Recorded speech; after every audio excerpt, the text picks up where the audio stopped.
പ്രിയപ്പെട്ട സുഹൃത്തുക്കളെ, ഇന്ന് നമ്മൾ ഈ ഒരു വീഡിയോയിലൂടെ പറയാൻ ഉദ്ദേശിക്കുന്നത് നമ്മളൊരു വാഹനം വാങ്ങിക്കുകയാണ് എന്നുണ്ടെങ്കിൽ എന്തൊക്കെ കാര്യങ്ങൾ ശ്രദ്ധിക്കണം എന്നുള്ളതാണ് ഈ ഒരു വീഡിയോയിലൂടെ പറയുന്നത്. അത് നമ്മളൊരു പുതിയ വാഹനം വാങ്ങിക്കുന്നത് എങ്കിലും അതല്ലെങ്കിൽ സെക്കൻഡ് ഹാൻഡ് ആണ് നമ്മൾ വാങ്ങാൻ ഉദ്ദേശിക്കുന്നത് എന്നുണ്ടെങ്കിൽ നമ്മൾ എന്തൊക്കെ കാര്യങ്ങൾ ശ്രദ്ധിക്കണം എന്നുള്ളതാണ് നമ്മൾ ഈ ഒരു വീഡിയോയിലൂടെ പറയാൻ ഉദ്ദേശിക്കുന്നത്. അപ്പോൾ എല്ലാവർക്കും വെഹിക്കിൾ ഇൻഫോ എന്ന യൂട്യൂബ് ചാനലിൻ്റെ പുതിയ ഒരു വീഡിയോയിലേക്ക് എല്ലാ മാന്യ സുഹൃത്തുക്കൾക്കും സ്വാഗതം.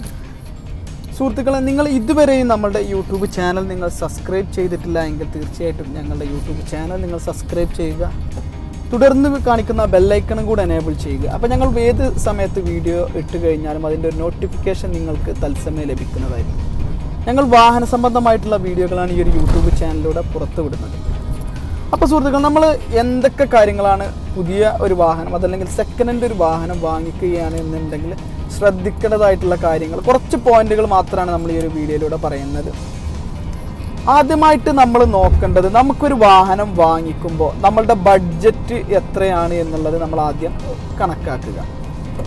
അതിനനുസരിച്ചുള്ള ഒരു വാഹനം നമ്മൾ സെലക്ട് ചെയ്യേണ്ടി വരും. ഇപ്പോൾ നമ്മൾ ഒരു മിനിമം നമ്മളുടെ ഒരു ബഡ്ജറ്റ് 7 ലക്ഷം അതല്ലെങ്കിൽ 5 ലക്ഷം, നമുക്ക് നമ്മളുടെ കപ്പാസിറ്റിക്ക് അനുസരിച്ചിട്ടുള്ള ഒരു ബഡ്ജറ്റ് ഉണ്ടാവും. ഏതൊരു വ്യക്തിക്കും പല ആളുകൾക്കും ചിലപ്പോൾ ഏറ്റവും ബിലോ ക്ലാസ്സിലുള്ള വാഹനങ്ങൾ എടുക്കാനായിരിക്കും താല്പര്യം, അതല്ലെങ്കിൽ ഹെവി 10 ലക്ഷത്തിന് മുകളിലുള്ള വാഹനങ്ങൾ എടുക്കാനായിരിക്കും താല്പര്യം.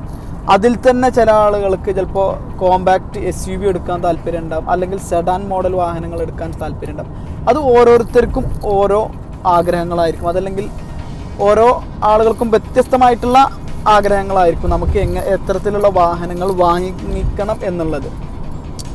അപ്പോൾ ഫസ്റ്റിൽ നമ്മൾ ഒന്നാമത്തെ പോയിൻ്റായിട്ട് വരുന്നത് നമുക്ക് എത്രയാണ് നമ്മളുടെ ബഡ്ജറ്റ് എന്നുള്ളത് നമ്മൾ ആദ്യം മനസ്സിലാക്കുക. നമുക്ക് ഈ ഒരു ബഡ്ജറ്റ് കൊണ്ട് നമുക്ക് ഏത് വാഹനം സെലക്ട് ചെയ്യാൻ പറ്റും അതല്ലെങ്കിൽ ഏത് വാഹനങ്ങൾ എടുക്കണം എന്നുള്ളത് നമ്മൾ ആദ്യമായിട്ട് ഈ ഒരു ബഡ്ജറ്റിൻ്റെ കാര്യം മുഖ്യമായിട്ടും നമ്മൾ ശ്രദ്ധിക്കേണ്ട ഒന്നാണ്.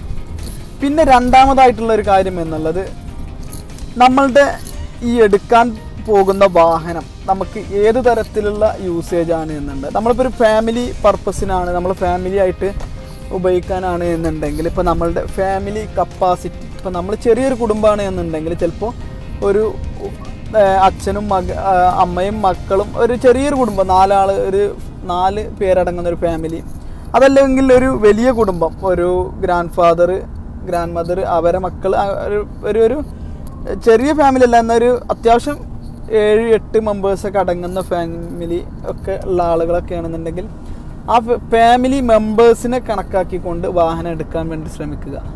അപ്പോൾ അത് തന്നെ നമ്മളുടെ ബഡ്ജറ്റ് ഇപ്പോൾ ഒരു എക്സാമ്പിളായിട്ട് പറയുകയാണ് എന്നുണ്ടെങ്കിൽ ഇപ്പോൾ നമ്മൾ 7 ലക്ഷം 8 ലക്ഷം രൂപയാണ് നമ്മളുടെ, അല്ലെങ്കിൽ ബിലോ 10 ലക്ഷത്തിന് താഴെയുള്ളൊരു വാഹനം ആണ് എന്നുണ്ടെങ്കിൽ ഇപ്പോൾ നമ്മളുടെ ഫാമിലിയിൽ നിന്നിപ്പോൾ 8 ആളുകൾ അല്ലെങ്കിൽ 7 ആളുകൾ കുട്ടികളടക്കം കൂട്ടി നമ്മൾ 7 ആളുകളൊക്കെ ഉണ്ട് എന്നുണ്ടെങ്കിൽ നമുക്ക് ഒരു കൺസെപ്റ്റ് ഉണ്ട്, നമുക്ക് 7 ആളുകളെ ഉൾക്കൊള്ളാൻ പറ്റുന്ന ഒരു വാഹനം, എന്നാൽ നല്ല ബ്രാൻഡായിരിക്കും വേണം, അതല്ലെങ്കിൽ നമുക്ക് മെയിൻ്റനൻസ് കോസ്റ്റ് കമ്മിയായിട്ടുള്ള വാഹനം വേണം. അതുപോലെ തന്നെ ചിലപ്പോൾ നമുക്ക് ഡീസൽ വാഹനം വാങ്ങിക്കണമെന്ന് അല്ലെങ്കിൽ പെട്രോൾ വാഹനം വാങ്ങിക്കണം എന്നുണ്ടെങ്കിലൊക്കെ നമ്മളിപ്പോൾ ഒരു ഉദാഹരണമായിട്ടാണ് പറയുന്നത്. നമ്മൾ 8 ആളുകളുള്ള ഒരു ഫാമിലി ആണെന്നുണ്ടെങ്കിൽ സ്വാഭാവികമായിട്ടും അത്തരത്തിൽ നമ്മൾ 8 ആളുകളെ കൊള്ളുന്ന ഒരു വാഹനം 10 ലക്ഷത്തിൽ താഴെയുള്ള വാഹനം എന്ന് പറയുമ്പോൾ ഒന്ന് വരുന്നത് നമുക്ക് മാരുതി സുസുക്കിയുടെ എർട്ടിഗ വരുന്നുണ്ട്, അതുപോലെ തന്നെ നമുക്ക് ഹോണ്ടയുടെ WRV വരുന്നുണ്ട്.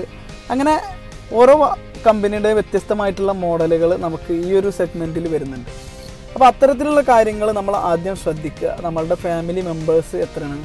ഇപ്പോൾ നമ്മളുടെ ഫാമിലി ഒരു ചെറിയ 4 പേരടങ്ങുന്ന ഒരു ഫാമിലിയാണെന്നുണ്ടെങ്കിൽ നമുക്ക് ഒരുപാട് വാഹനങ്ങളുണ്ട്. നമുക്ക് ഇന്ത്യയിൽ ഇറങ്ങുന്ന ഒട്ടുമിക്ക വാഹനങ്ങൾ നമുക്ക് ഈ ഒരു സെഗ്മെൻറ്റിൽ നമുക്ക് വരുന്ന ഒരുപാട് വാഹനങ്ങളുണ്ട്. നമുക്ക് 5 ലക്ഷത്തിന് താഴെ വരുന്ന വാഹനങ്ങളുണ്ട്, അതുപോലെ തന്നെ 10 ലക്ഷത്തിന് താഴെ വരുന്ന വാഹനങ്ങൾ ഉണ്ട്, അതല്ല 10 ലക്ഷത്തിന് മുകളിൽ വരുന്ന വാഹനങ്ങളും ഉണ്ട്. അപ്പോൾ നമ്മൾ സ്വാഭാവികമായിട്ട് നമ്മളൊരു മിഡിൽ ക്ലാസ് ഫാമിലിയാണ് നമ്മൾ കൺസിഡർ ചെയ്യുന്നത് ഇപ്പോൾ നമ്മൾ ഉദ്ദേശിക്കുന്ന കാര്യങ്ങൾ. അപ്പോൾ രണ്ടാമത്തെ കാര്യം എന്നുള്ളത് നമ്മളുടെ ഫാമിലി മെമ്പേഴ്സാണ്. നമുക്ക് എത്രത്തോളം ആളുകൾക്ക് യാത്ര ചെയ്യാൻ പറ്റുന്ന വാഹനം വാങ്ങിക്കണം എന്നുള്ളതാണ് നമ്മൾ ഉദ്ദേശിക്കുന്നത്.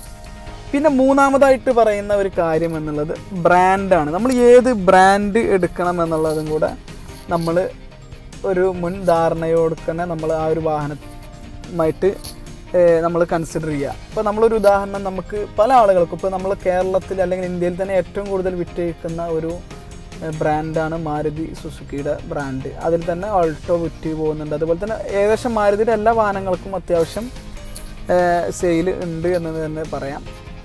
പിന്നെ നമ്മളുടെ ഇന്ത്യയിൽ ഏറ്റവും കൂടുതൽ സെയിലുള്ളത് ഹൂണ്ടായി വാഹനങ്ങൾക്കാണ്.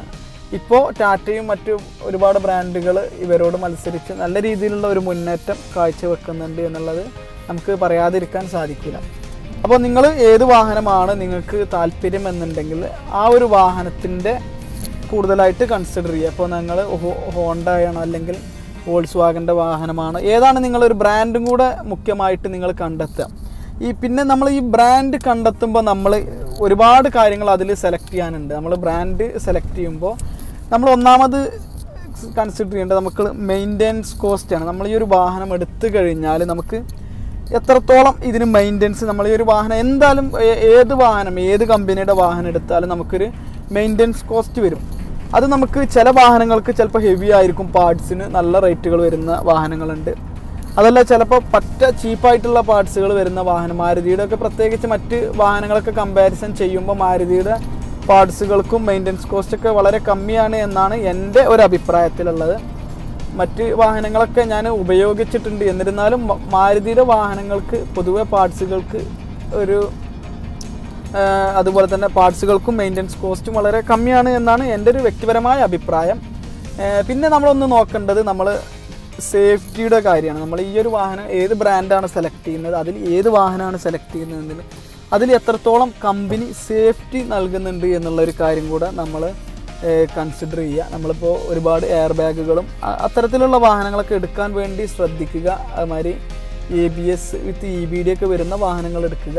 ഇനി വരുന്ന ഈ 2019 ഏപ്രിലോടുക്കന്നെ ഇന്ത്യയിൽ ഇറങ്ങുന്ന എല്ലാ വാഹനങ്ങൾക്കും ഇത്തരത്തിലുള്ള ഒരു സേഫ്റ്റി ഫീച്ചേഴ്സ് ഉൾക്കൊള്ളിച്ചുകൊണ്ട് വരണം എന്നുള്ളൊരു പുതിയ റൂൾ വന്നതുകൊണ്ട് ഇനി പുതിയ വാഹനങ്ങൾ ഈ ഏപ്രിലിന് ശേഷം പുതിയ വാഹനങ്ങൾ എടുക്കുന്ന ആളുകൾക്ക് അതൊരു പ്രശ്നമായിട്ട് വരും എന്ന് തോന്നുന്നില്ല. എന്നാലും ഇപ്പോൾ നിലവിലുള്ള ഒരു വാഹനം അതല്ലെങ്കിൽ നമ്മൾ സെക്കൻഡ് ഹാൻഡ് എടുക്കുകയാണ് എന്നുണ്ടെങ്കിൽ സേഫ്റ്റിയും കൂടെ നമ്മളൊന്ന് ശ്രദ്ധിക്കുക.